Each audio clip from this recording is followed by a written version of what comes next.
Berita kali ini yang datang dari negara Jepang untuk Indonesia, di mana baru-baru ini Perdana Menteri Jepang menyatakan bahwa negaranya akan mengirimkan pasukan bela diri darat Jepang ke Indonesia. Dan selain itu, Jepang pun kabarnya juga akan meminjam dana sebesar 43,6 miliar yen kepada Indonesia. Nah, pertanyaannya, mengapa Jepang akan mengirimkan pasukannya ke Indonesia dan untuk apakah uang yang dipinjamkan Jepang kepada Indonesia?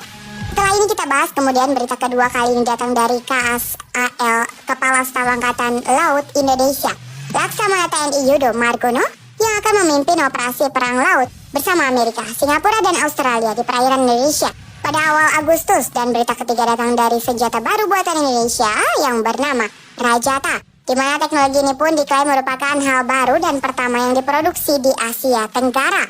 Senjata jenis apakah?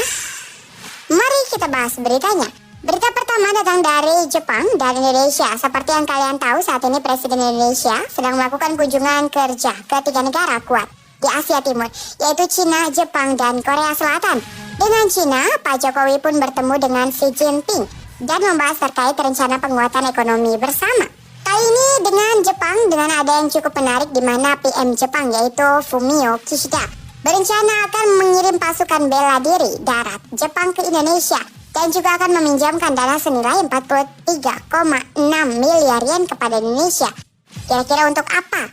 Dikutip dari banyak sumber berita, ternyata rencana pengerahan pasukan Jepang ke Indonesia ini pun adalah untuk ikut bergabung dalam latihan perang besar-besaran Indonesia yang disebut dengan Latma Super Garuda Shield pada bulan Agustus mendatang. Dan dengan ini Jepang pun untuk pertama kalinya akan bergabung dalam latihan militer gabungan Super Garuda Shield yang akan digelar di Indonesia pada bulan Agustus bulan depan, di mana nantinya latihan perang besar-besaran ini pun akan diikuti oleh Amerika, Australia, dan juga Singapura. Kemudian dalam pernyataan PM Kishida pun juga mengatakan bahwa Jepang akan meminjamkan dana sebesar 43,6 miliar yen atau sekitar 4,7 triliun rupiah kepada pemerintah Indonesia untuk pembangunan proyek infrastruktur dan pencegahan bencana di Indonesia. Bahkan tak cuma itu, PM Kishida ini pun menambahkan bahwa Jepang juga menyambut baik memorandum kerjasama dalam bidang keamanan maritim dan menyatakan bahwa pihaknya kini tengah meluncurkan penelitian untuk hibah kapal patroli kepada Indonesia. Kemudian berita kedua datang dari Kepala Staf Angkatan Laut Indonesia, Laksamana Yudo Margono, yang akan memimpin operasi perang laut bersama Amerika, Singapura, dan Australia di perairan Indonesia.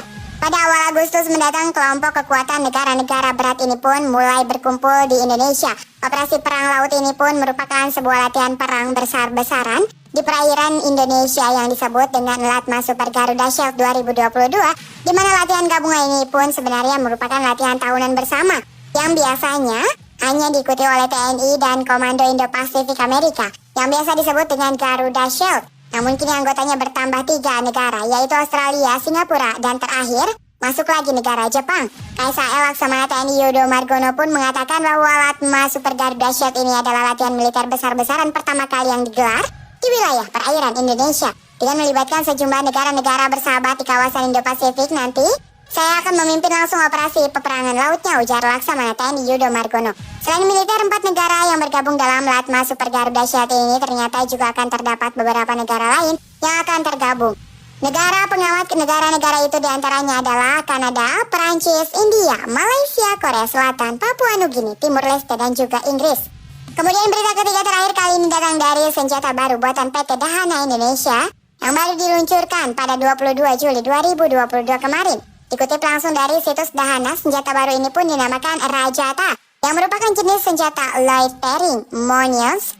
Direktur Teknologi dan Pengembangan Dahana yaitu Bapak Suhendra Yusuf RPN pun menyampaikan bahwa Rajata merupakan senjata penghancur teknologi tinggi yang dapat digunakan untuk menghancurkan sasaran otomatis tanpa kendali.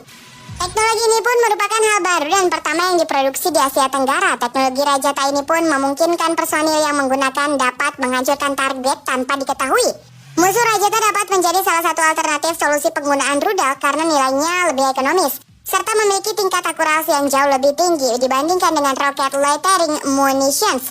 Ini pun dikenal juga sebagai pesawat tanpa awak untuk melakukan misi self-destroyer atau penghancur diri sendiri dengan sistem loiter atau berkeliling di area sasaran untuk mencari target. Sebelum menyerang, senjata ini biasanya digunakan untuk menyerang target-target yang memerlukan respon cepat. Ketika terindikasi di mana nantinya Rajata ini berpotensi untuk digunakan di seluruh matra pertahanan TNI seperti penggunaan oleh peleton matra darat di setiap pesan Indonesia pada kapal laut milik TNI Angkatan Laut ataupun pesawat milik TNI Angkatan Udara. Sebagai senjata Rajata pun nantinya akan bersaing dengan loitering munition seperti Kalashnikov milik Rusia, Warmed Polandia, Switchblade Amerika, dan Hero 30 Israel. Nama Rajata sendiri diambil dari bahasa Sanskerta yang bermakna penghancur, sesuai dengan kemampuan yang dimiliki oleh loitering munitions ini. Selain itu, kedepannya Dahana pun juga akan membuat peluang untuk berkolaborasi dengan berbagai pihak untuk mengembangkan Rajata, baik itu sesama industri pertahanan maupun dengan pihak-pihak lain. Dahana akan konsen untuk membangun konsep triple helix dalam mengembangkan Rajata. Bagaimana menurut kalian datangnya senjata baru Indonesia yang bernama Rajata ini?